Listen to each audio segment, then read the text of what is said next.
الحمد لله نحمده ونستعينه ونستغفره ونؤمن به ونتوكل عليه ونعوذ بالله من شرور أنفسنا ومن سيئات أعمالنا من يهده الله فلا مضل له ومن يضلل فلا هادي له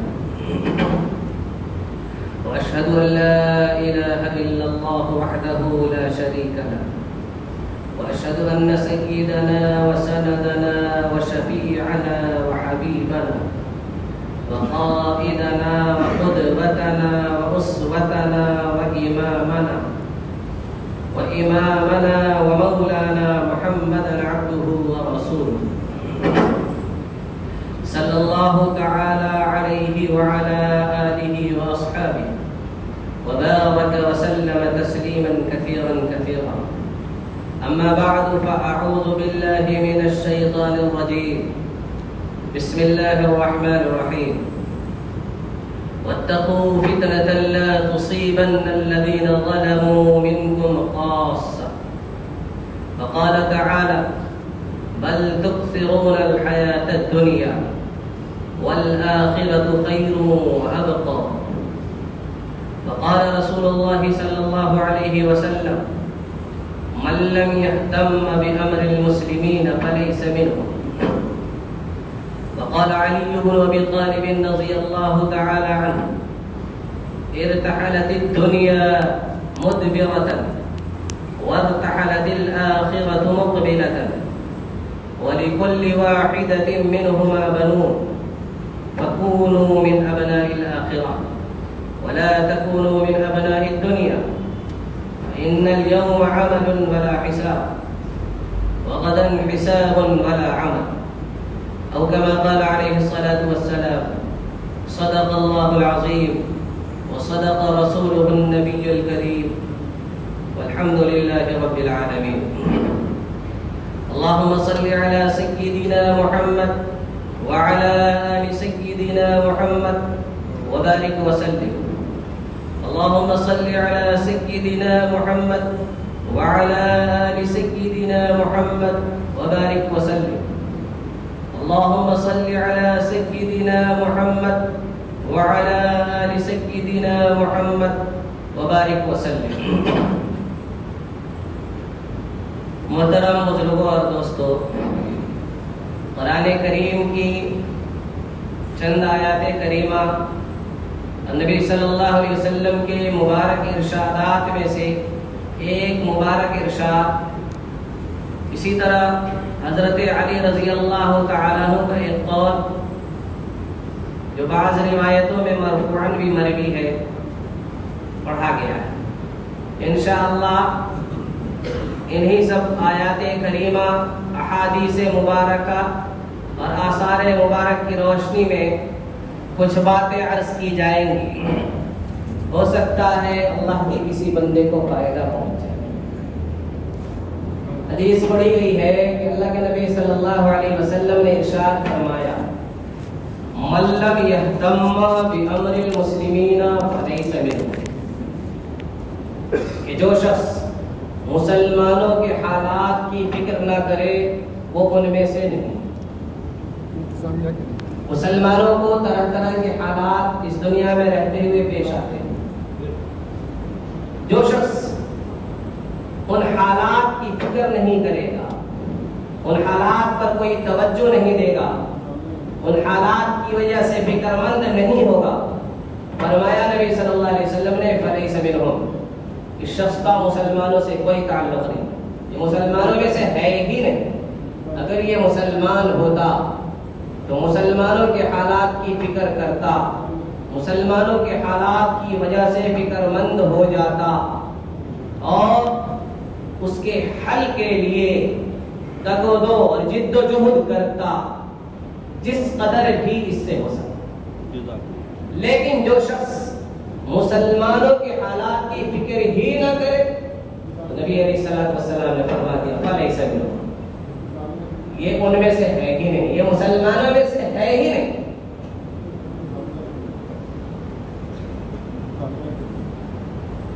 اس دنیا میں ہم لوگ رہ رہے ہیں، جیسا کہ ہم لوگ جانتے ہیں دنیا کو عالم کہا جاتا ہے، اور عالم جو ہے 4 ہے، عالم 4 ہے۔ نمبر 1 عالم ارواح، نمبر 2 عالم دنیا، اور نمبر 3 عالم برزخ، اور نمبر 4 عالم آخرت۔ 4 عالم۔ اور انسانوں کے زندگی کے احوال 3 ہیں، زندگی کے مرحلے جو 3 ہیں، بچپن، جوانی اور بڑھاپا۔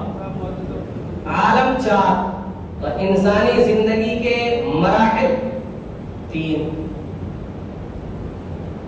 عالم ارواح کیا ہے؟ جہاں روحیں رہتی ہیں اس کو کہا جاتا ہے کہ یہ انتظار کی جگہ ہے۔ عالم ارواح میں وہاں صرف روح رہتی ہے، جسم نہیں رہتا۔ عالم ارواح میں صرف روح رہتی ہے، وہاں جسم نہیں رہتا، وہ ہے انتظار کی جگہ۔ ہر روح انتظار کرتی ہے کہ کب میرا نمبر آئے گا تو میں دنیا میں جاؤں گا، تو وہ انتظار کی جگہ۔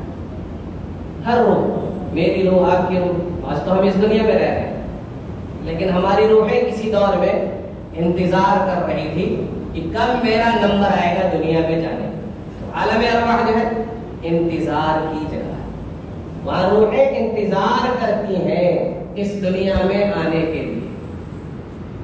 حضرت آدم علیہ السلام کے بعد سے جو سلسلہ شروع ہوا، قیامت تک یہ سلسلہ چلے گا۔ عالم ارواح انتظار کی جگہ، اور یہ دنیا جس میں ہم لوگ رہ رہے ہیں، ہمارا جسم اور روح دونوں کو جوڑ دیا گیا ہے، اور اس جوڑ کر کے اس دنیا میں ہمیں بھیج دیا گیا، ہمارا نمبر آ گیا تو انتظار ختم ہوا اور اس دنیا میں آ گئے۔ یہ دنیا کیا ہے؟ کام کی جگہ۔ یہ دنیا کیا ہے؟ کام کی جگہ۔ یہاں کام کرنا ہے۔ کیا کرنا ہے؟ ہمیں کام کرنا ہے، مختلف طرح کے کام سے۔ اس کے بعد تیسرا عالم آئے، جب ہم مر جائیں گے تو عالم برزخ۔ عالم برزخ کیا ہے؟ آرام کی جگہ ہے۔ وہ کیا ہے؟ آرام کی جگہ۔ قبر میں کیا ہے؟ آرام سے رہیے، آرام سے پڑے رہیے، آرام کرتے رہیے۔ کب تک؟ جب تک کہ چوتھا عالم، عالم آخرت شروع نہ ہو جائے۔ جب چوتھا عالم، عالم آخرت شروع ہوگا تو وہ ہے انعام کی جگہ، وہ ہے انعام کی جگہ۔ تو سلسلہ شروع ہوتا ہے عالم ارواح سے، وہ ہے انتظار کی جگہ۔ پھر دوسرا مرحلہ آتا ہے اس دنیا کا، عالم دنیا کا، یہ ہے کام کی جگہ۔ اور اس کے بعد تیسرا مرحلہ آتا ہے، تیسرا عالم، عالم برزخ، وہ ہے آرام کی جگہ۔ اور اس کے بعد چوتھا عالم آئے گا جس کو عالم آخرت کہتے ہیں، وہ ہے انعام کی جگہ۔ اب ہمارے لیے پریشانی یہ ہے کہ عالم ارواح میں تو ہمارا کوئی اختیار تھا ہی نہیں، ہمارا کچھ نہیں چل رہا تھا، تو اس لیے انتظار تو ہم نے کر لیا۔ لیکن اس دنیا میں جب ہم پہنچ گئے اور آ گئے تو یہ دنیا کیا ہے؟ آرام کی جگہ نہیں ہے، یہ دنیا انعام کی جگہ نہیں ہے، بلکہ یہ دنیا ہے کام کی جگہ۔ آرام اتنا کیا جائے گا جس سے کام کرنے میں مدد ملے۔ آرام یہاں پر اتنا ہی کیا جائے گا جس سے کام کرنے میں کیا ہے؟ مدد ملے۔ اس کو آرام کی جگہ بنانا غلط ہے۔ عالم دنیا کو آرام کی جگہ بنانا غلط ہے، اور اسی طریقے سے اس دنیا کو انعام کی جگہ بنانا بھی غلط ہے۔ اگر ہم سوچیں کہ یہاں ہمیں آرام کا موقع ملے گا، غلط سوچ رہے ہیں۔ اگر ہم یہ سوچتے ہیں کہ یہاں پر ہمیں انعام ملے گا تو بھی غلط سوچتے ہیں۔ یہ نہ تو آرام کی جگہ ہے اور نہ ہی انعام کی جگہ ہے، یہ تو کام کی جگہ ہے۔ یہاں کام کرنا ہے، کام یعنی عمل کرتے رہنا ہے، یہ عمل کی جگہ ہے، کام کی جگہ۔ یہاں صرف کام کرتے رہنا ہے ہر وقت۔ یہاں کی جتنی بھی زندگی ہے اس کو کام میں ہی لگانا ہے، کام میں ہی پوری زندگی کو گزارنا ہے۔ اب کام کون سا کام کریں؟ کام کرنا ہے تو ہم کون سا کام کریں؟ سوال یہ آتا ہے کون سا کام کریں. تو دیکھیے کام دو طرح کے. ہم جو بھی کام کریں گے دنیا میں رہتے ہوئے جو بھی کام کریں گے، ایک کام تو وہ ہے کہ اس کا فائدہ ہمیں اس دنیا میں پہنچے گا. ہم لوگ اس کام کو کریں گے تو اس کا فائدہ کیا ہے؟ اس دنیا میں پہنچے گا. دوسرا یہ کہ اگر ہم اس کام کو کریں گے تو اس دنیا میں ہمیں نقصان پہنچے گا.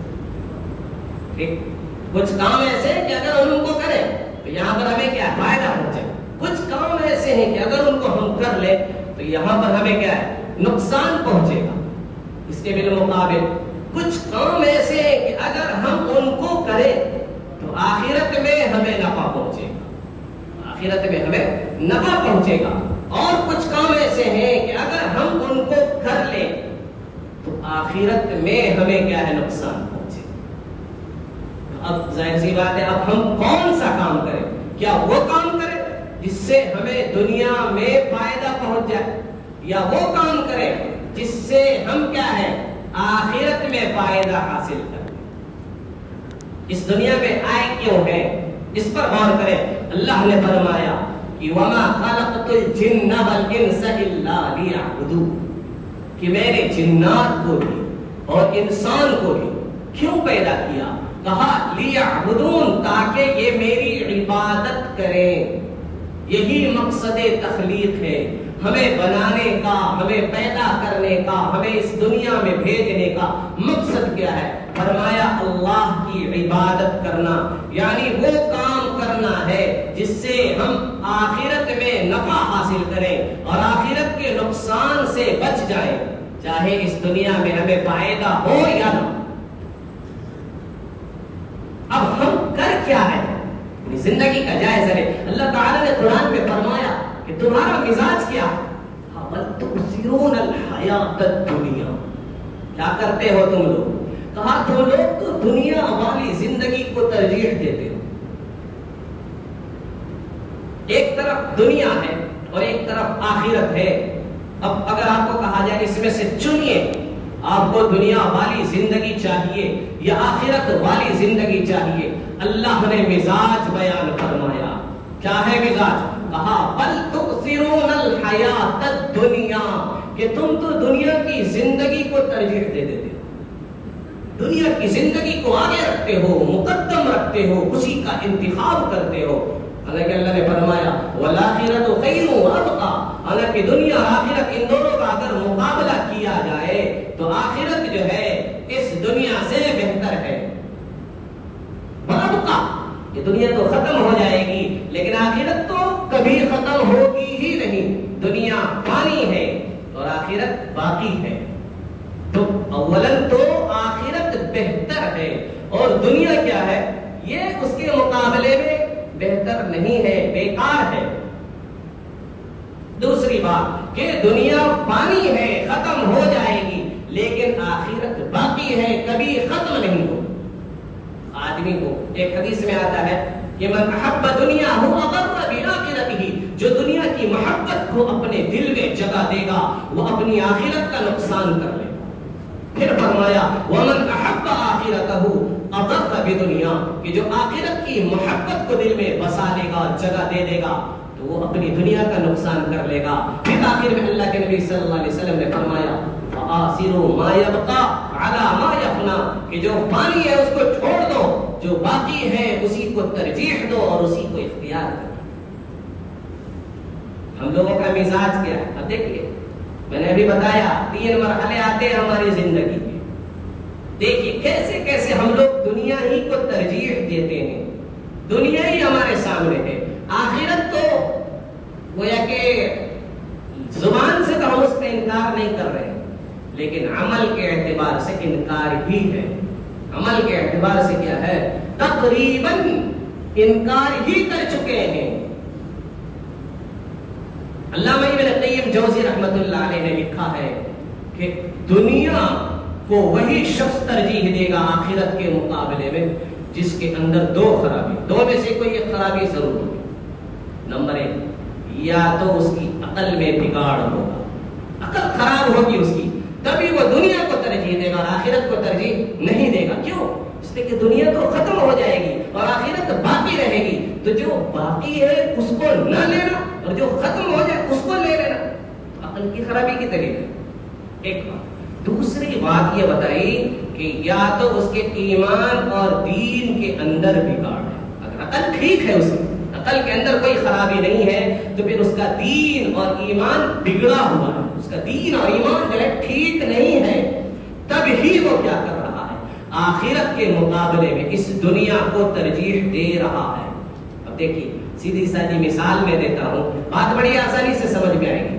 فرمایا بل تؤثرون الحیات الدنیا، تم دنیا کی زندگی کو ترجیح دیتے ہو. پہلا مرحلہ بچپن کا ہے. بچپن میں ذرا سمجھدار ہوا تو بچہ کیا کرتا ہے، ہم کیا کرواتے ہیں اس بچے سے؟ لکھاتے پڑھاتے ہیں. کیا کرتے ہیں؟ لکھاتے پڑھاتے. صبح 7 بجے 8 بجے 9 بجے 10 بجے جس کا جو ٹائم ہوتا ہے وہ اس کو لے کر اسکول کالج یونیورسٹی جہاں جس کو جانا ہوتا ہے وہ جاتا ہے. بچے کو تو بچپن سے لے کر جوانی تک ہمارا دور کیا ہوتا ہے؟ پڑھنے کا ہوتا ہے. کیا پڑھتے ہم؟ چاہے انگلش میڈیم پڑھے، بنگلہ میڈیم پڑھے، ہندی میڈیم پڑھے، چاہے اردو میڈیم پڑھے، جو بھی آپ پڑھیں، پڑھ کیا رہے؟ آپ کیا پڑھ رہے ہیں؟ آپ چاہے گریجویشن کر لیں، چاہے آپ ڈاکٹری کر لیں، چاہے آپ انجینئرنگ کر لیں، چاہے آپ سائنس پڑھیں، چاہے آپ کامرس پڑھیں، چاہے آپ LLB پڑھیں، وکیل بن جائے، جج بن جائے، بیرسٹر بن جائے، جو کچھ بننا ہے آپ بنے، جو کچھ پڑھنا ہے آپ پڑھیں. لیکن مجھے صرف ایک بات کا جواب دے دے، یہ جو آپ نے 10 سال 15 سال 20 سال جو پڑھائی کی ہے، یہ دنیا کے لیے یا آخرت کے لیے؟ یہ پڑھائی کس کے لیے کیا؟ دنیا کے لیے یا آخرت کے لیے؟ اگر آپ ڈاکٹر بن گئے تو اس سے آخرت میں آپ کا کیا فائدہ ہوگا وہ بتائیں. اس سے آپ نے دنیا بنا لی. اگر آپ انجینئر بن گئے پڑھ کر کے تو اس سے آخرت میں آپ کا کیا فائدہ؟ اگر آپ وکیل بن گئے، بیرسٹر بن گئے، جج بن گئے، چاہے پردھان منتری بن گئے، کچھ بھی بن جائے، PM بن جائے، CM بن جائے، MLA بنے، MP بنے، کونسلر بنے، جو بھی بنے، اس کا فائدہ آپ کو دنیا میں ہوگا. آپ نے میتھ پڑھا، کیوں پڑھا؟ دنیا کے لیے. آپ نے انگلش پڑھی، کیوں پڑھی؟ دنیا کے لیے. آپ نے جیومیٹری پڑھی، کیوں پڑھی؟ ہسٹری پڑھی، کیوں پڑھی؟ یہ سب کہاں کے لیے آپ پڑھ رہے ہیں؟ یہ سب دنیا کے لیے. تو 99% تقریباً مسلمان جو پڑھتے ہیں وہ صرف دنیا کے لیے پڑھتے ہیں. یہ رمضان کا مہینہ ہے، اس مہینے کے بارے میں اللہ تبارک و تعالی نے فرمایا شہر رمضان الذی انزل فیہ القرآن، کہ یہ رمضان کا مہینہ ہے، اس میں قرآن کریم اتارا گیا ہے. قرآن کریم اتارا گیا. پہلی آیت کون سی اتری؟ اقرا. کیا حکم دیا گیا؟ پڑھنے کا. تو مسلمان پڑھ تو رہا ہے، مسلمان پڑھ تو رہا ہے، لیکن کس کے لیے پڑھ رہا ہے؟ دنیا کے لیے یا پھر کیا ہے؟ آخرت کے لیے. سوچ لے.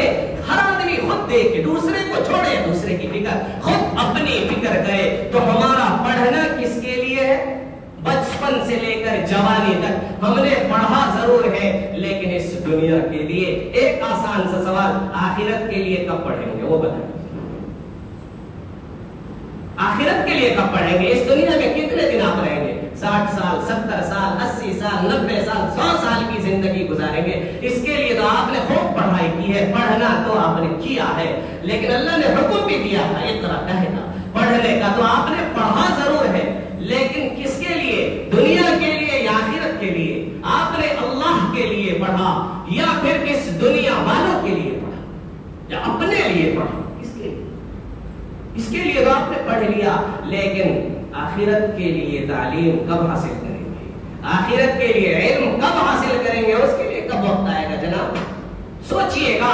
میں جو کہہ رہا ہوں اس بات پر غور ضرور کیجئے گا کہ ہم تو دنیا کے لیے سال ہا سال پڑھتے ہیں، لیکن آخرت کے لیے ہم کب پڑھیں گے؟ سوچئے گا. اکیلے میں بیٹھ کر کے، دوسرے کو چھوڑیے کون کیا کہتا ہے، ہر آدمی اکیلے بیٹھے اور سوچے کہ میں نے پڑھائی تو کی ہے، لیکن دنیا کے لیے کی ہے، آخرت کے لیے میں کب پڑھوں گا اور کیا پڑھوں گا؟ آخرت کے لیے میں نے کیوں نہیں پڑھا؟ کیا وجہ رہی؟ بات وہی آ گئی. بل تؤثرون الحیات الدنیا. کیا کرتے ہو؟ دنیا کی زندگی کو ہی ترجیح دیتے ہو، دنیا کی زندگی کو مقدم رکھتے ہو، آگے رکھتے ہو. یہیں سے بگاڑ شروع ہوا. آپ کا تعلق آخرت سے ٹوٹ گیا، کٹ گیا. آخرت سے تعلق ٹوٹنے کا مطلب آپ کا تعلق اللہ سے ٹوٹ چکا ہے، آپ کا تعلق اللہ کے رسول سے ٹوٹ چکا ہے، آپ کا تعلق دین سے ٹوٹ چکا ہے. اب خیر کی امید کیسے کی جا سکتی ہے؟ جس کا اللہ سے تعلق ٹوٹ جائے، جس کا اس کے نبی سے تعلق ٹوٹ جائے، جس کا اس کے اپنے دین سے تعلق ٹوٹ جائے، اب اس کے لیے بھلائی اور خیر کی اور اچھائی کی توقع اور امید کیسے کی جا سکتی؟ چلیے جناب، آپ نے پڑھ لیا، پڑھنے کے بعد دوسرا مرحلہ آتا ہے کمانے کا. کھانے کمانے کا نمبر آتا ہے. کھانا کمانا کس لیے ہے؟ ہم کھا رہے اور کما رہے کس لیے؟ ڈھیر سارے پیسے، ہزاروں لاکھوں کروڑوں جو کما رہے ہیں مہینے میں، کس لیے؟ کس لیے؟ کس لیے کما رہے؟ بہترین میری بلڈنگ ہو جائے، بہترین شو روم بنا دوں میں، فیکٹری ہو جائے میری، بہت بڑی کمپنی کا مالک ہو جاؤ. سوال یہ بلڈنگ آخرت کے لیے ہے یا دنیا کے لیے؟ یہ دکان، یہ شو روم، یہ فیکٹری، یہ کمپنی، یہ دنیا کے لیے ہے یا آخرت کے لیے؟ صحابہ کرام کا کیا معاملہ تھا؟ اللہ کے نبی صلی اللہ علیہ وسلم کہتے تھے صدقہ کرنے کے لیے، صحابہ کرام کمانے کے لیے بازار کرتے تھے. اس لیے کہ اللہ کے نبی صلی اللہ علیہ وسلم نے صدقہ کرنے کے لیے کہا ہے. اس لیے پیسے نہیں ہے صدقہ کرنے کے لیے میرے پاس، کیا کروں؟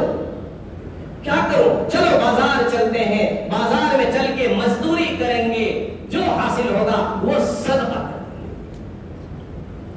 میں سب صبح نکلتے ہیں کمانے کے لیے، 8 بجے، 9 بجے، 10 بجے، 11 بجے، 12 بجے، 2 بجے، جب بھی نکلتے ہیں کمانے کے لیے. کس کے لیے؟ کس کے لیے؟ اس دنیا کے لیے. اس دنیا کے لیے وہی بات آتی ہے، بل تؤثرون الحیات الدنیا. تم کیا کر رہے ہو؟ دنیا کو ہی ترجیح دے رہے ہو، آخرت سے تو یکسر غافل ہو چکے ہو. بلکہ میں نے کہا نا کہ عمل کے اعتبار سے تو ہم آخرت کا انکار کر چکے ہیں. ہمت نہیں ہے ہمارے اندر کی زبان سے کہہ دیں کہ ہم آخرت کو نہیں مانتے. کیوں؟ معاشرے کا ڈر ہے کہ کہیں ہمیں کافر سمجھیں گے، ہمیں کافر سمجھیں گے. تو بس وہ معاشرے کا ڈر. جمعہ کیوں پڑھتے ہیں بھائی؟ جمعہ کیوں پڑھتے ہیں؟ اس لیے نہیں کہ اللہ کا حکم ہے، ہاں اس لیے نہیں پڑھتے. جمعہ بھی اس لیے نہیں پڑھتے، میں بتاتا ہوں. دیکھ لیجئے کہ محلے میں اور معاشرے میں اب دیکھیے گا جو جمعہ نہیں پڑھتا ہے تو لوگ کیا کہتے ہیں؟ ارے بھائی یہ تو کیا نہیں کرتا ہے؟ جمعہ بھی نہیں پڑھتا ہے. یہ جو تانا دیا جاتا ہے کہ یہ تو جمعہ کی نماز بھی نہیں، اس ڈر سے مسجد چلے جاتے ہیں، اسی ڈر سے کہ یہ تانا نہ سننا پڑے. یہ تانا عید کی نماز بھی اسی لیے پڑھتے ہیں، وہ اللہ کا حکم ہے، پر یہ آدمی تو عید کی نماز بھی نہیں پڑھتا. بس اس تانے سے بچنے کے لیے صحابہ کما رہے تھے، ہم بھی کما رہے ہیں. ہمارے کمائی میں سے روزانہ اللہ کے نام پر ہم کتنا کماتے ہیں بتائیں؟ جب ہم نے اپنی کمائی میں پرسنٹ متعین کیا ہے، ہمارے بیوی کے لیے، بچے کے لیے، بچے کی تعلیم کے لیے، سب کے لیے ہمارے یہاں ایک اماؤنٹ مقرر ہے کہ اس کی فیس کے لیے اتنا، اس کے ناشتے کے لیے اتنا، بیوی کے خرچے کے لیے اتنا، ہر چیز کے لیے. اللہ کے لیے کتنا؟ اللہ کے لیے کتنا؟ آخرت کے لیے کتنا؟ کچھ نہیں. پڑھا کس کے لیے؟ دنیا کے لیے. کمایا کس لیے؟ دنیا کے لیے. پھر کہتے ہیں کہ جناب ہم مسلمان ہیں. کیسے مسلمان ہو؟ اللہ نے کہا بل تؤثرون الحیات الدنیا. دنیا کی زندگی کو ترجیح دیتے ہو، آخرت کو بھلا بیٹھے ہو، اللہ سے تعلق توڑ بیٹھے ہو، اللہ کے رسول سے تعلق توڑ بیٹھے ہو، اللہ کے دین سے تعلق توڑ بیٹھے ہو. کیسے اللہ کی رحمت متوجہ ہوگی؟ پھر پریشانی نہیں آئے گی تو اور کیا ہے؟ ترقی کی فکر ہے. ہم چاہتے ہیں ہمارا بیٹا، ہماری بیٹی، ہمارے بچے، ہمارے دوست، ہمارے رشتہ دار، ہمارے متعلقین ترقی کریں. کیا کریں؟ ترقی کریں. کون سی ترقی؟ دنیاوی ترقی. کتنے آدمی ہاتھ اٹھا کر بتا دے کہ میں نے اپنے بیٹے اور اپنے بچوں اور اپنی بیوی، اپنے دوستوں اور اپنے رشتہ داروں کی آخرت والی ترقی کے لیے جد و جہد کی ہے. میں چاہتا ہوں کہ میرا بیٹا کیا ہے جنت الفردوس میں اونچا مقام پائے، اور اس کے لیے صبح سے شام تک کم از کم 24 گھنٹے میں 4 گھنٹے لگاتا ہوں. 1 گھنٹہ میں دیتا ہوں. کتنے اتنا سارا اتنا بڑا مجمع ہے، اتنے بڑے مجمع میں 10% بھی نہیں نکلیں گے لوگ، 10% بھی نہیں نکلیں گے. پھر کہتے یوگی جی ہمارے اوپر ظلم کر رہے ہیں، پھر کہتے مودی جی ظلم کر رہے ہیں، پھر کہتے اسرائیل ظلم کر رہا ہے، پھر کہتے امریکہ ظلم کر رہا ہے. ارے خدا کی قسم، اعمال جیسے ہیں، عقیدہ جیسا ہے. ہونا تو یہ چاہیے کہ آسمان سے پتھر برسائے جاتے، زمین پھٹتی اور ہمیں اندر دھسا دیا جاتا. کیا بات کرتے ہیں؟ اللہ سے تعلق توڑ لیا. کاروبار بزنس اچھی بات ہے، کمائیں، کمانا منع نہیں ہے، پیسہ بنانا منع نہیں ہے. اللہ کے نبی صلی اللہ علیہ وسلم نے فرمایا التاجر الصدوق الامین مع النبیین والصدیقین والشہداء، کہ تاجر ہو، سچا ہو، ایماندار ہو، اس کا حشر کل قیامت کے دن انبیاء کرام کے ساتھ ہوگا، صدیقین کے ساتھ ہوگا، شہداء کے ساتھ ہوگا. ہم دکان میں بیٹھے، شو روم میں جائیں، لیکن ذرا سوچیں، آپ شو روم میں بیٹھ کے، دکان میں بیٹھ کے ذرا دیر اپنے سر پہ ہاتھ رکھ کے سوچیں کہ کیا میں ایسی تجارت کرتا ہوں کہ میرا حشر نبی کے ساتھ ہو؟ کیا میں ایسی تجارت کرتا ہوں کہ میرا حشر صدیق اکبر کے ساتھ ہو؟ کیا میں ایسی تجارت کرتا ہوں کہ اللہ تعالیٰ مجھے شہداء کے ساتھ رکھے؟ کس کے ساتھ حشر ہوگا؟ ہماری تجارت اللہ کے حکم کے مطابق ہے کہ اللہ کے رسول صلی اللہ علیہ وسلم کے حکم کے مطابق ہے. تجارت ہم نے سیکھی، جا کے معلوم کیا کہ کون سا کاروبار حلال ہے، کون سا حرام ہے، کس پیسے کو کمانا حلال ہے، کس کو کمانا حرام ہے، کہاں پر پیسہ خرچ کرنا حلال ہے، کہاں پر پیسہ خرچ کرنا حرام ہے. لا یعنی کاموں میں موبائل کیا ہے، 50-50 ہزار کے، 1 لاکھ روپے کے موبائل رکھنا کیا ہے، آسان ہے. ابھی اگر امام اسلام حسین صاحب کہہ دینا کہ مسجد کے لیے 10,000 روپے دے دے، مسجد کے لیے یعنی دنیا کے لیے لاکھوں روپے بھی دے دیں گے، اور آخرت کے لیے چند ہزار وہ بھی نہیں نکل رہا ہے. اور پھر دعویٰ ہے کہ اللہ جنت دے دے. کس بلبوتے پر جنت مانگ رہے ہیں؟ کس بلبوتے پر، کس وجہ سے جنت مانگ، کس سے مانگ رہے جنت؟ جس سے تعلق توڑ بیٹھا ہے. بلکہ تعلق توڑنا تو بہت معمولی لفظ ہے، جس سے جنگ کر رہے ہیں، لڑ رہے ہیں. اللہ نے قرآن میں فرمایا فَإِن لَّمْ تَفْعَلُوا فَأْذَنُوا بِحَرْبٍ مِّنَ اللَّهِ وَرَسُولِهِ، کہ اگر سود سے باز نہیں آتے، اللہ اور اس کے رسول سے لڑنے کے لیے تیار ہیں. لڑ رہے اللہ سے، دن بھر کاروبار کرتے اللہ سے لڑ رہے ہوتے ہیں، اور مسجد میں آ کر کے شب برات میں، شب قدر میں، جمعے میں، عید میں آ کر کے کہتے اللہ جنت دے دے. کون سا عمل ہے جنت والا؟ جس سے لڑ رہے ہیں اسی سے جنت مانگ رہے ہیں. کہاں سے جنت ملے گی؟ ذرا غور کریں، ذرا سوچیں. پڑھنا کہے کے لیے، دنیا کے لیے، کمانا کہے کے لیے، دنیا کے لیے، اپنے بچوں کی، اپنے متعلقین کی دنیاوی ترقی کے لیے جد و جہد خوب ہے. سوال سیدھا سا ہے، آخرت کے لیے کب پڑھیں گے؟ آخرت کے لیے کب کمائیں گے؟ آخرت کے لیے، آخرت کی ترقی کے لیے کب جد و جہد اور محنت کریں گے؟ قرآن میں اللہ نے فرمایا وَلَقَدْ كَتَبْنَا فِي الزَّبُورِ أَنَّ الْأَرْضَ يَرِثُهَا عِبَادِيَ الصَّالِحُونَ، کہ ہم نے زبور میں، زبور کے 2 معنی بتائے گئے. ایک تو زبور ایک کتاب جو حضرت داؤد علیہ السلام پر اتری، اور ایک دوسرا زبور کا معنی آتا ہے کہ جو بھی کتاب اللہ نے نازل کی ان تمام کتابوں میں. تو گویا کہ یا تو داؤد علیہ السلام پر نازل ہونے والی کتاب زبور میں، یا پھر جتنی بھی کتابیں اللہ نے نازل کی ان تمام کتابوں میں کتبنا، ہم نے لکھ دی ہے یہ بات، ان الارض یرثها عبادی الصالحون، کہ اس زمین کے وارث میرے نیک بندے بنیں گے. اس زمین کے وارث میرے نیک بندے بنیں گے. گویا کہ اس زمین کی حکومت، وراثت، سلطنت، سب کچھ اللہ نے اپنے بندوں کے لیے رکھی ہے. اللہ نے حکومت کسے ملنی چاہیے؟ ایمان والوں کو، مسلمانوں کو. لیکن حکومت ملنے کے لیے 2 شرطیں ہیں. حکومت ملنے کے لیے 2 شرطیں. نمبر ایک ہے ایمان اور نیکی ہو. آدمی نیک ہو. آدمی کیا ہو؟ نیک ہو. اور نمبر 2 جد و جہد، کوشش ہو. نمبر 1 کیا؟ نیکی ہو. اور نمبر 2 کیا؟ جد و جہد اور کوشش ہو. اگر ہم مسلمانوں کو دیکھ لیا جائے، نیک ہی نہیں تو حکومت کیسے دی جائے؟ نیک ہے ہی نہیں تو حکومت کیسے ملے؟ اور جو لوگ نیک ہیں ان کی طرف سے جد و جہد نہیں، ان کی طرف سے کوشش اور محنت نہیں تو حکومت کیسے ملے؟ یہاں تو صحابہ کرام نیک بھی تھے اور انہوں نے اس کے لیے جد و جہد بھی کی. اس کے لیے انہوں نے کیا ہے؟ جد و جہد بھی کی. دنیا کی ہر کام کے لیے ہم لوگ ٹائم نکال لیتے ہیں، لیکن آخرت کے کام کے لیے ہمارے پاس ٹائم رہتا ہی نہیں ہے. کہتے تھے ٹائم نہیں ہے، ٹائم بچتا ہی نہیں. نماز کیسے پڑھنے جائے؟ دکان میں سے خالی وقت ملتا ہی نہیں، نماز پڑھنے کیسے؟ عجیب بات ہے. لگتا ہے اسی دکان میں ہمیشہ رہنا ہے اور اس دنیا کو چھوڑ کے کبھی جانا ہی نہیں ہے. اس لیے سوچیں، میری گزارشات پر غور کریں. آیت پڑھی کہ میں وَاتَّقُوا فِتْنَةً لَا تُصِيبَنَّ الَّذِينَ ظَلَمُوا مِنْكُمْ خَاصَّةً. جب اللہ کے احکام سے بغاوت کی جاتی ہے، جب اللہ کے احکام کو بار بار توڑا جاتا ہے، تو پھر اللہ کی طرف سے فیصلہ ہو جاتا ہے عذاب کا. پھر اللہ کی طرف سے فیصلہ ہو جاتا ہے عذاب کا.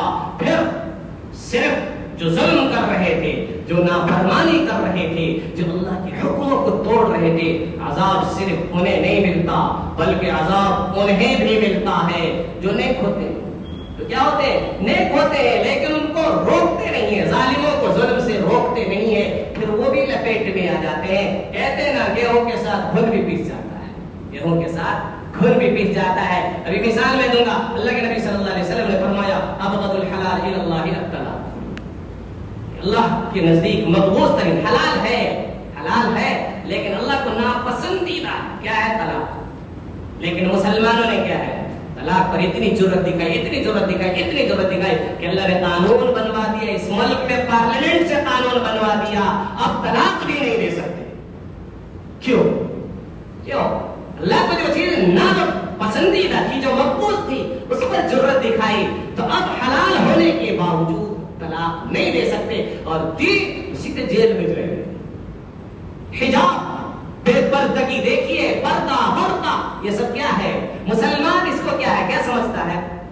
یہ تو کیا ہے؟ بیکورڈ لوگوں کا کام ہے. یہ سوچتے ہیں. حالانکہ قرآن نے کیا کہا؟ قرآن نے کہا بیکورڈ لوگوں کا کام ہے کہ جسم کھول کر گھومے. پردہ تو روشن خیالی ہے. پردہ تو کیا ہے؟ روشن خیالی ہے. قرآن کہتا ہے وَلَا تَبَرَّجْنَ تَبَرُّجَ الْجَاهِلِيَّةِ الْأُولَىٰ. جسم کو کھول دینا یہ ہے بیکورڈ ہونے کی دلیل، یہ ہے دماغ کے خراب ہونے کی دلیل. دماغ اگر آپ کا صحیح ہے، اگر آپ روشن خیال ہے، نئی تہذیب کو مانتے اور چاہتے ہیں، تو پھر تو آپ جسم کو ڈھک لیجیے. بیکورڈ ہونے کی دلیل جسم کو ننگا کر لینا. مسلمانوں نے اپنے جسم کو ننگا کیا، حجاب سے، برقع سے، پردے سے بے اعتنائی برتی، کوتاہی کی. دیکھیے اب قانون بنتا چلا جا رہا ہے. اب آپ چاہیں گے بنا تو پردہ نہیں کر سکیں گے. اسکول میں گھسنے نہیں دیا جائے گا، کالجوں میں، یونیورسٹیوں میں گھسنے نہیں دیا جائے گا اگر آپ برقع کریں گے. اور یاد رکھیں اگر یہی حال رہا، اذان پر بھی پابندی لگ جائے گی، اذان بھی نہیں دینے دیا جائے گا، مسجد جانے پر بھی پابندی لگ جائے گی، پھر چاہ کر بھی مسجد میں نہیں جا سکیں گے. پچھلا یاد ہوگا، چاہ کر بھی مسجد نہیں جا سکتے تھے. آیا نا؟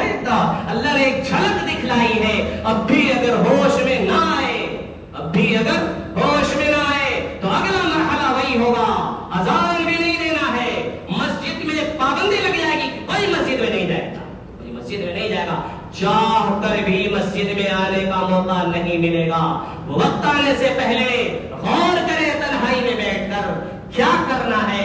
اسلام کے ساتھ جینا ہے یا پھر یورپن تہذیب کے ساتھ، کلچر کے ساتھ جینا ہے، یا اسلامی کلچر کے ساتھ جینا ہے. فیصلہ کر لے، آج ہی فیصلہ کرے کہ اسلامی کلچر کے ساتھ ساتھ جینا ہے یا یورپ والے کلچر کے ساتھ جینا ہے، ایمان کے ساتھ جینا ہے یا کفر اور شرک کے ساتھ جینا ہے؟ آج فیصلہ کر لیں اس بات کا کہ ہمیں جینا ہے آخرت کے لیے یا پھر دنیا کے لیے۔ اس بات کا اچھی طرح فیصلہ کر لیں۔ ماں قبل میں جو کوتاہی ہو گئی اس کے لیے اللہ سے استغفار کریں۔ خدا کرے آپ کے دل تک میری پکار پہنچ جائے۔ وآخر دعوانا الحمدللہ۔